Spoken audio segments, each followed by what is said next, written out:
ఖజానా నుంచి కూడా మనం ఇవ్వడం జరుగుతుంది. వాళ్ళకు 100% ప్రమాదశాతం మరణించిన వ్యక్తికి 9 లక్షల రూపాయలు తెలంగాణ రాష్ట్ర ప్రభుత్వము విడుదల చేయడం, మరణించిన ఈ మత్స్యకారులకు 74 లక్షల రూపాయలు ఆర్టీజీఎస్ రూపంలో డైరెక్ట్ ఓరియంటెడ్ ఇన్సూరెన్స్ నుంచి వాళ్ళ నామినీ ఖాతాలో జమ చేయడం జరిగింది మేడం. అలాగే మనకు ఈ సంవత్సరము ఉద్యోగుల పౌరులకు కూడా 2023 సంవత్సరానికి 100% సబ్సిడీ పైన పోయడం జరిగింది మేడం. చివరికి గాను 28 లక్షల ఉద్యోగులను 33 చిల్లరలు పోయడం జరిగింది మేడం. అలాగే ఎస్సీ ఎస్టీ బీసీ వాళ్ళకు మనకు 40% సబ్సిడీ పైన, ఎస్సీ ఎస్టీలకేమో 60% సబ్సిడీ పైన మనకు పథకాలు ఉన్నాయి మేడం. మంచినీటి యాక్సిడీస్ 25 లక్షల యూనిట్ కాస్ట్ కాగా 40% సబ్సిడీ మీద వాళ్ళు 10 లక్షలు కట్టినట్లయితే మేడం. అలాగే సంచార మొబైల్ యూనిట్లు కూడా 10 లక్షల యూనిట్ కాస్టుల మీద ఆత్మకూరు, ఎల్లాపూరు, నందగిరి, ముగ్గురు జగిత్యాల జిల్లాలో లైసెన్స్ స్పీడ్ చేస్తున్నాం సార్. లాస్ట్ వాళ్ళు 560 చేసేవారు ట్రీటింగ్స్, ఒక 400 వాళ్ళు మోటివేషన్ చేస్తున్నాం సార్. రెగ్యులర్ డిస్ప్లేషన్ తీసుకుంటారు సార్. 60% వరకు అచీవ్ అయ్యాం సార్.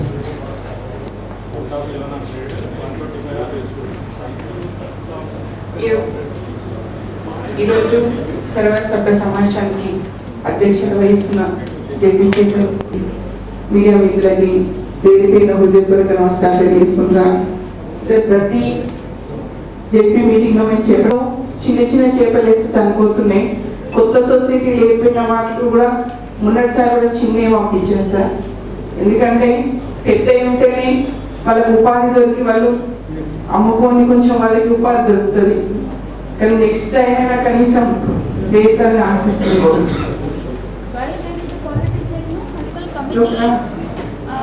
చేపల సైజుతో పాటు మనము వెయిట్ అవన్నీ చూసుకునే కదా మనం చెరువులో వేస్తుంది. మరి చిన్నవి ఎందుకుంటున్నాయి మేడం?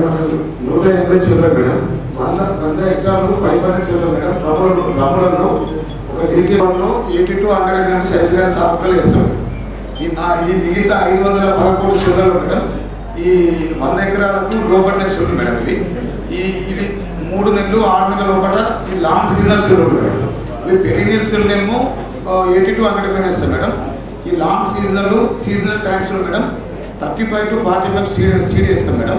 అది ఎందుకంటే గ్రోత్ అనేది ఈ సీజనల్ ఒక 6 months దాకానే వెళ్ళిపోతాయి కాబట్టి 6 months లోపల వాళ్ళకి మినిమం ఒక 1/2 kg నుంచి 1 kg రావాలి. తొందరగా వాళ్ళ పిల్లలు కూడా ప్యాకెట్ రూపంలో ఇస్తున్నారు. పెట్టుకుంటే వాళ్ళకు కావాల్సినటువంటి సబ్సిడీ అది కూడా ఎక్స్ప్లెయిన్ చేయాలి. ఎందుకంటే దానిపల్లి నుంచి డిపార్ట్ గారు అప్లై చేసుకున్నారు, కాకపోతే అది ఇప్పటి వరకు రాలేదు. దాని గురించి కూడా అవుతున్నటువంటి గౌరవ సభ్యులకు తెలియజేస్తే ఆ స్కీమ్ ఇంకా ఇంప్లిమెంట్ అవుతుందని చెప్పి తెలియజేస్తాను. మరి ఆ ఫైల్ కూడా ఎక్కడ ఆగింది, అసలు దాన్ని ఏం జరిగిందని కూడా మీరు చెప్పాలని చెప్పి తెలియజేస్తాను.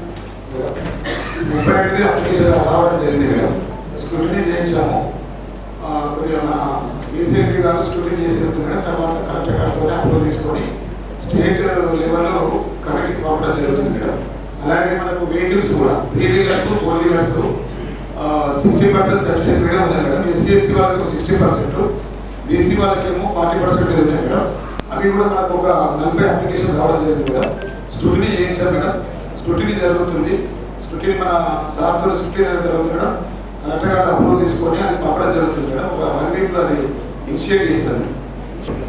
ముఖ్యంగా 165 హెక్టార్లలో వివిధ రకాలైనటువంటి ప్లాంటేషన్స్ రేట్ చేయడం జరిగింది. కొత్తగా 100 ఎకరాలలో బ్యాంబూ మరియు ఔషధ మొక్కలు ఏవైతే ఉన్నాయో అవన్నీ కూడా వివిధ ప్రాంతాల్లో నాటించడం జరిగింది మేడం. తర్వాత మెయింటెనెన్స్ అన్నీ కూడా 748 హెక్టార్లలో కొత్త రకమైనటువంటి ప్లాంటేషన్స్ అన్ని కూడా చేయడం జరిగింది.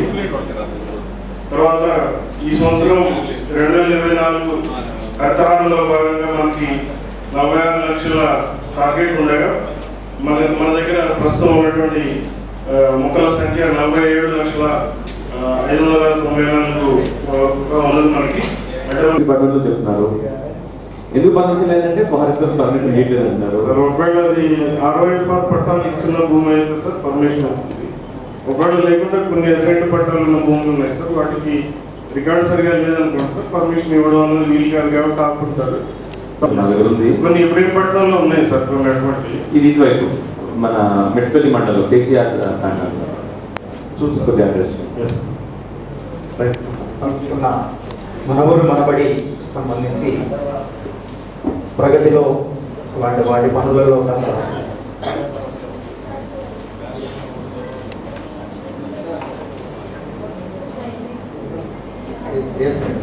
రెగ్యులర్గా సార్ పాఠశాల వివరాలకు వస్తే మనకి జిల్లా ప్రజా పరిషత్ కింద క్లాస్ పిల్లలకి కలెక్టర్ గారు స్నాక్స్ ఇచ్చేవారు. మాకు ఇప్పుడు మా కలెక్టర్ గారు మాకు స్నాక్స్ ఇవ్వలేదు అని చెప్పి అమ్మాయిలందరూ కంప్లైంట్ చేశారు. నేను చెప్పాను అమ్మ మరి మా మహిళా కలెక్టర్ గారు నేను అనలేదు ఆవిడ ఇవ్వట్లేదు నాకు తెలియదని చెప్పేశాను వాళ్ళకి. I said I hope you come to your notice and you start doing it right now. ఒకటి. రెండోది 10th క్లాస్ విద్యార్థికి ఎగ్జామ్ పోతా ఉన్నారు ఇప్పుడు వచ్చే 18వ తారీఖు. ఎంత బాధాకరం అంటే very sad state of affairs. 20% portion కూడా కాలేదు మ్యాథ్స్ పోర్షన్. 20%. నేను 1.5 మంత్ నుండి గత నెల 15 రోజుల నుంచి పర్సూ చేస్తూనే ఉన్నాను. ఆఖరికి తెలుసు ఆఖరికి I had to get in a private school teacher today. I requested a private school teacher today. దానికి తోడు అక్కడేంటి మళ్ళీ హై స్కూల్ జూనియర్ కాలేజ్ కలిపి ఉంది. వాళ్ళ రాజకీయాలు ఒకటి డిఓ గారు పట్టించుకోవట్లేదు. వీళ్ళు ఇంటర్మీడియట్ మళ్ళీ సపరేట్ వీళ్ళు సపరేట్. ఏమవుతుంది విద్యార్థులు దూరం అవుతుంది. పక్కనే ఒక మ్యాథ్స్ టీచర్ ఉన్నాడు ఇంటర్మీడియట్ కాలేజ్లో. ఆయన తీసుకొచ్చి చెప్పిద్దామన్న ఆలోచన కూడా ఎవరికి రాలేదు. ఎంత బాధేసిందంటే పిల్లలు చూసినప్పుడు నాకు కళ్ళకి నీళ్ళు వచ్చినాయి. 10th class students are going to exams within 18 days. They have completed 20% of their portion in maths.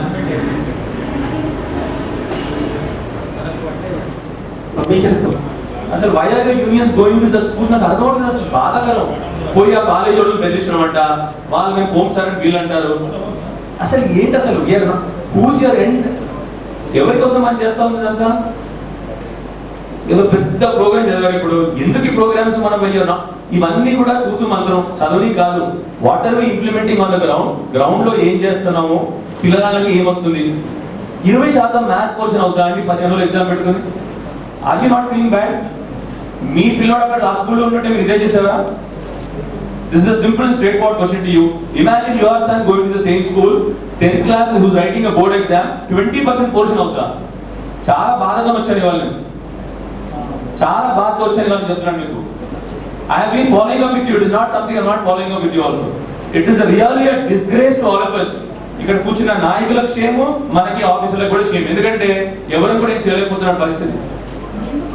10వ తరగతి విద్యార్థులు 20% పోర్షన్. నాకు కడుపు వచ్చింది, నా పెన్సిల్ లేకుండా నేను స్కూల్ రాలేదు, ఆ కంప్లైంట్ ఆ రీజన్ చెప్తారా ఇప్పుడు మీరు? చెప్పండి. ఎనీవేస్ చెప్పండి.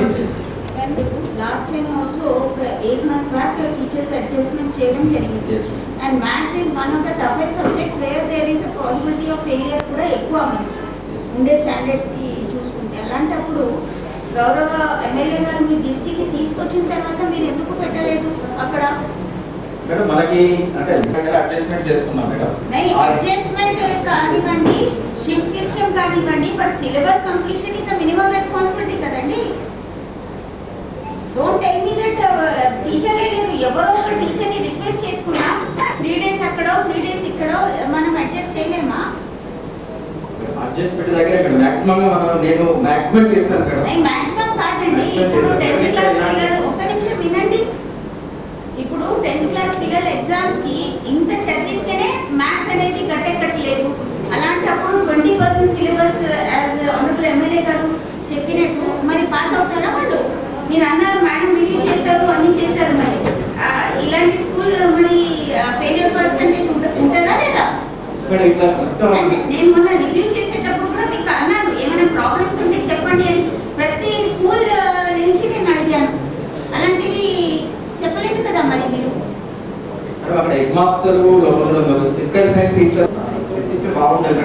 చెప్పిస్తే బాగుంటుంది ఏంటండి? 20 days రైటింగ్ లో మీరే అక్కడ సాల్వ్ చేయొచ్చు కదా, ఇక్కడ దాకా ఇంత ఇష్యూ రాదు కదా.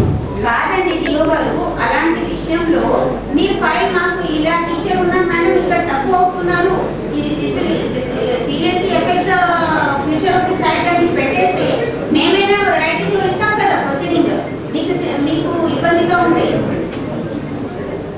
అర్జెంట్ చేయడానికి టీచర్స్ లేరు, అది ప్రాబ్లం లేదు.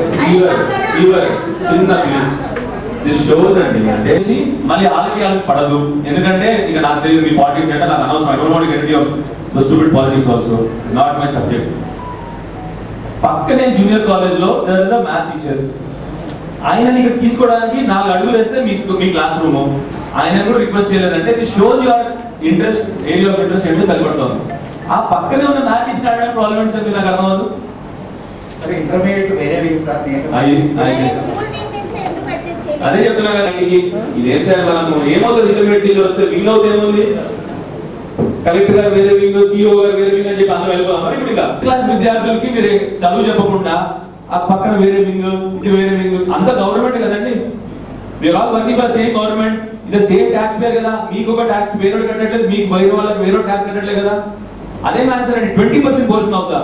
మీరు please get an answer, get exactly report from them how much of this subject is completed అని.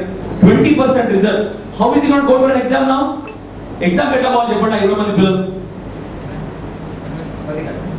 ఇబ్బందా, ఇంత ఈజీ చెప్తాను సార్ మీరు ఇబ్బంది అని. I would have resigned for the job by now, honestly చెప్తున్నాను సార్. 20% నా విద్య నా సర్జరీ 20% కి ఫెయిల్ అయింది అనుకోండి, ఆ జాబ్ వదిలేసి వెళ్ళిపోతాను. It is not an answer sir, not acceptable at all. This shows your area of interest sir. మీరు ఏమనుకోవద్దు దయచేసి, I'm being harsh because that is my area of interest. నాకు కావాల్సింది అది. అందరికి మిగతా అందరికి చాలా మందికి వేరే ఉంటాయి, కాంట్రాక్ట్ వచ్చినాయి, అభినయ ఇది, నాకు అది కాదు ఇంట్రెస్ట్. నా పిల్లలు చదువుతున్నారు, నాకు కావాల్సింది అది. 20% పోర్షన్ తో 10th క్లాస్ బోర్డ్ ఎగ్జామ్ పిల్లలు రాస్తున్నారంటే it is a failure of us, all of us. Let us all accept it. Simple. And I hope even collector garu accept చేసుకోవాలి మిస్టర్. ఇప్పుడు సైన్స్ టీచర్ వాళ్ళకి కూడా మ్యాథ్స్ ఒక subject ఉంటుంది కదా, చెప్పాలంటే చెప్పొచ్చు కదా ఆయన. వారు అనేది ఒక ప్రొఫెషన్ గా కాదు, ఒక నైతిక బాధ్యత కూడా ఉంటుంది కదా టీచర్స్ కి. మరి అలాంటి పోనీ తినట్లేదంటే మా దగ్గరైనా తీసుకురావాల్సింది కదా, నేను బతిమాలుకునేది టీచర్ని. మాస్టర్ అట్లా కూడా రిపోర్ట్ నేను మళ్ళీ రియాక్ట్ ఓకే లాస్ట్ జరిగింది మళ్ళీ సాల్వ్ చేయండి ఇప్పుడు డిస్కషన్.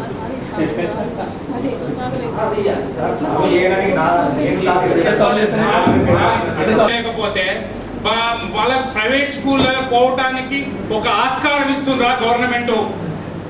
ప్రైవేట్ కాలేజీలకు వాళ్ళకు ఆశ్రయిస్తున్నా మేమేం చెప్పలేము, మీరు ప్రైవేట్ కార్పొరేట్ కాలేజీలకు పోండి, కార్పొరేట్ ప్రైవేట్ స్కూళ్ళకు పోండి, మేము చెప్పుతలేము, మా ప్రభుత్వం చెప్పలేదు, మేమందరం విడ్రా అవుతున్నామని చెప్పేయండి.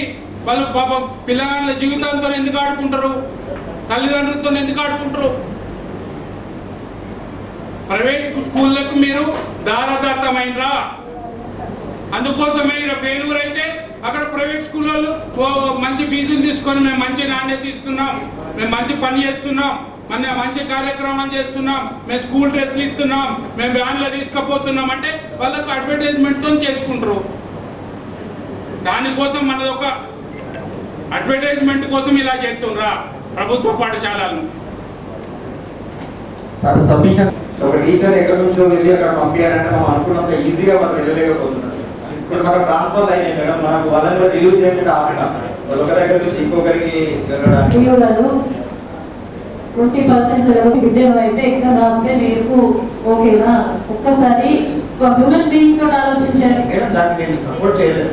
మరి ఎట్లా 20% తోటి ఇప్పుడు ఎగ్జామ్ ఎట్లా రాస్తారు? And there is always a solution, dear Garu. Just don't show your helplessness here. It is not. అనేది అవసరం అన్నమాట. వాళ్ళ మధ్యలో పాలిటిక్స్ ఉండొచ్చు. పిల్లల కొరకు మనం కొంత ఇనిషియేటివ్ తీసుకుంటే డెఫినెట్ గా ఆశాభావం ఇంకోసారి అడ్జస్ట్మెంట్ వచ్చేవాళ్ళు.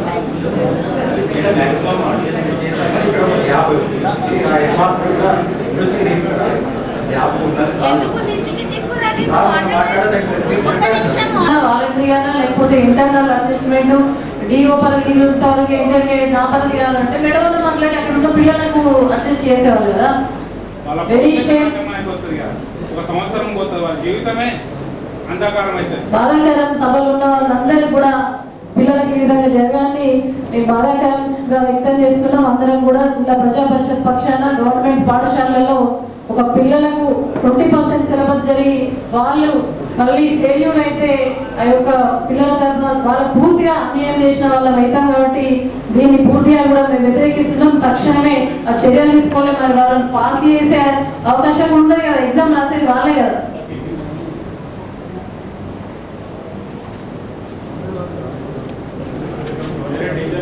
మార్నింగ్ కొంచెం 50% వీలైతే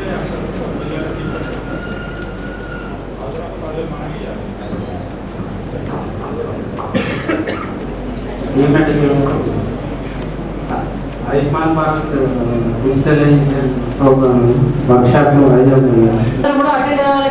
జిల్లా పరిషత్ సభ్యులు ఉంటారు, శాసనసభ్యులు ఉంటారు, కలెక్టర్ గారు వచ్చిర్రు, మీ సూపరింటెండెంట్ గారు రారు. కలెక్టర్ గారు తప్పకుండా డిపార్ట్మెంట్ పక్షాన వారికి షోకాజ్ నోట్ ఇవ్వాలని చెప్పేసి మీకు మేము విజ్ఞప్తి చేస్తా ఉన్నాం. రోజున house to house activity, 5th రోజున హౌస్ టు యాక్టివిటీ జరుగుతుంది. కాబట్టి అందరూ సహకారం అందించి పరస్పర విద్యార్థులు చేయాలి. బాగా పెండింగ్ ఉందమ్మా ఇప్పుడు కోర్టులో. రిక్వెస్ట్ చేసిన తర్వాత we have been pursuing it sir.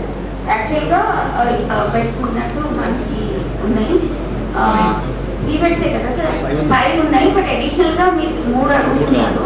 So ఆ రిక్వెస్ట్ మేరకు already we have return to the commissioner for permission. So త్వరలోనే పాజిటివ్గా స్పందించారు. సో వీఆర్ ఆల్సో రిక్వెస్టింగ్ ఎక్కడైతే తక్కువ లోడ్ ఉంది అక్కడ నుంచి షిఫ్ట్ అవ్వడానికి కూడా మేము రిక్వెస్ట్ చేయడం జరిగింది. Hopefully it will be resolved in representatives and invite them for every work which is being done in their jurisdiction. Every time has been told. It's not that no action has been taken. If you want me to take, we have been issuing memos also to all the officers. Now, it has become completely unconscious. When an officer is not being informed, somebody goes and does a government work. What is his authority to do that? How is he allowed to do that? Police case file చేయండి. మరి officer కి తెలియదు అంటారు, మీకు తెలియదు అంటారు. మీరంటే banana republic constitution పని చేయట్లేదు, గవర్నమెంట్ పని చేయట్లేదు, మనకు తెలియదు, మీరంటారు నాకు తెలియదు, ఆఫీసర్ కూడా తెలియదు, కొబ్బరికాయ కొట్టినారంటారు. Then we're working in it is a drama. నేను ఆల్ ఆఫీసర్ ప్లేయింగ్ డ్రామా. రేపటి నుంచి అందరూ కూడా ఇష్టం ఉన్న కాడ రోడ్ల కొబ్బరికాయలు కొట్టుకోండి. అంతే కదా madam? That is what we are answering now. We are running in an unconstitutional government. Then we don't have a constitution at all now. We don't have a government body. You are saying, in spite of them, they do not know what they can do. How do you answer this question when you say even they don't know? Whom are you going to respect? Then how are you going to take action on the overall good coach? Are they going to say, "Bala inform the other and now it's become a joke now." We are living in a banana republic. Then inform the. So how do you take action on that point? Let us give them out. How are you going to take action on these then?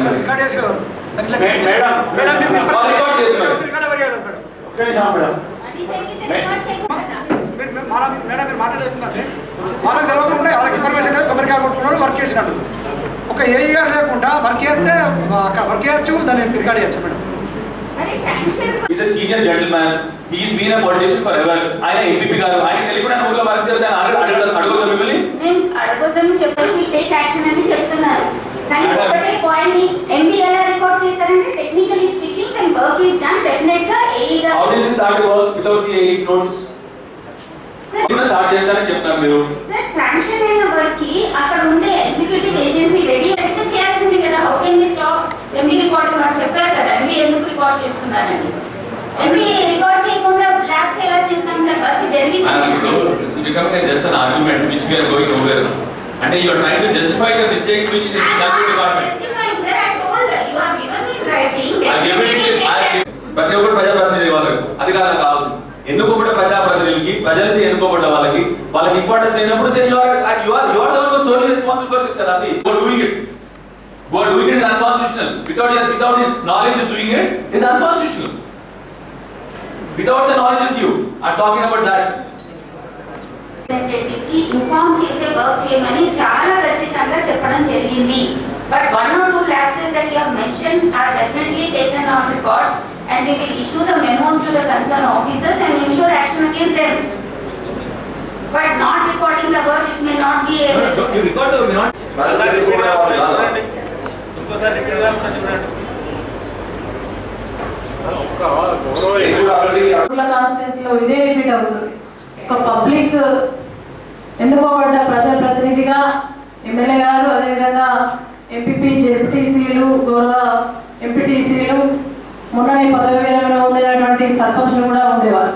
కానీ ఎప్పుడు కూడా అది అక్కడ protocol issue repeat అయితేనే ఉంది.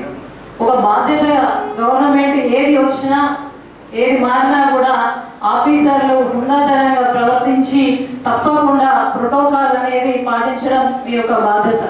కాబట్టి కనీసం intimation లేకుండా అదొక ప్రజాప్రతినిధిని ఆ యొక్క హక్కులను హరించినట్టు మరి ఈ యొక్క కొరుట్ల కాన్స్టిట్యూన్సీలో ముఖ్యంగా జరుగుతుంది. కాబట్టి ఇక ముందు జరగకుండా కలెక్టర్ గారికి ఎమ్మెల్యే గారు రిప్రజెంట్ చేయడం జరిగింది. అది ఎవరైతే చేస్తున్నారో కనీసం వాళ్ళని పిలిపించుకొని మళ్ళీ రిపీట్ కాకుండా అది చేయవలసిన బాధ్యత ఉంటుంది. ప్రజాస్వామ్య వ్యవస్థలో ఒకసారి గెలుస్తాం, ఒకసారి ఓడుతాం. అయినా ఇప్పుడు మా గౌరవ మాజీ శాసనసభ్యులు విద్యాసాగర్ రావు గారు ఉన్నారు. వారి కొడుకుకు బదులుగా వారు వెళ్ళడం కూడా మనసు ఒప్పదు. ఆ విధంగా హుందాగా వారు ప్రవర్తిస్తాం అని చెప్పేసి కూడా చెప్తున్నారు. ఆఫీసర్లు కూడా ఎటువంటి ఇబ్బంది పెట్టుకోమని కూడా చెప్తా ఉన్నారు. కాబట్టి అది ఎవరి ద్వారా జరుగుతుందో ఎవిడెన్స్ కూడా చూపిస్తా ఉన్నారు. కాబట్టి అది రిపీట్ కాకుండా ప్రజాప్రతినిధులకు ఇంటిమేషన్ ఇవ్వండి, రెస్పెక్ట్ ఇవ్వండి అని చెప్పేసి చెప్తా ఉన్నారు. ఇది ప్రొలాంగ్ కాకుండా గౌరవ కలెక్టర్ గారు, ఇక్కడ ఉన్న ఈ గారితో పాటు జిల్లా స్థాయి అధికారులందరూ కూడా గవర్నమెంట్ ఏదైనా కూడా ఎలక్ట్ అయిన ప్రజాప్రతినిధిని గౌరవించడం మీ అందరి బాధ్యత. ప్రోటోకాల్ విషయంలో ఎటువంటి ఇబ్బంది జరిగినా కూడా తప్పకుండా కఠిన చర్యలు తీసుకోబడతాయని చెప్పేసి జిల్లా పరిషత్ పక్షాన మీ అందరినీ కూడా మరి ఆర్డర్ చేస్తున్నాం. Thank you. అడుగుతున్నాను నేను, ఎందుకంటే చెప్పినారు మా వాళ్ళకి 20 అడిగినా కూడా సార్ వాళ్ళని చెప్పారు కాబట్టి అడుగుతున్నాను నేను మిమ్మల్ని. ఎందుకంటే I want set the standard right here. ఇప్పుడు అంతకుముందు చెప్తే ఎవరు వినట్లేదు. So let me keep it open. నెక్స్ట్లో పోయినసారి ఎవరు పని చేసిందో వాళ్ళ చేతికి లోపడుతుంది. వాళ్ళు తీసుకోపోయి సో ఎవరి పర్మిషన్ లేదు, అవసరం లేదు కదా అని అడుగుతాను అంతే. Okay, thank you. Only elected representatives permission. Thank you so much. Thank you. You stick by it. No, thank you so much.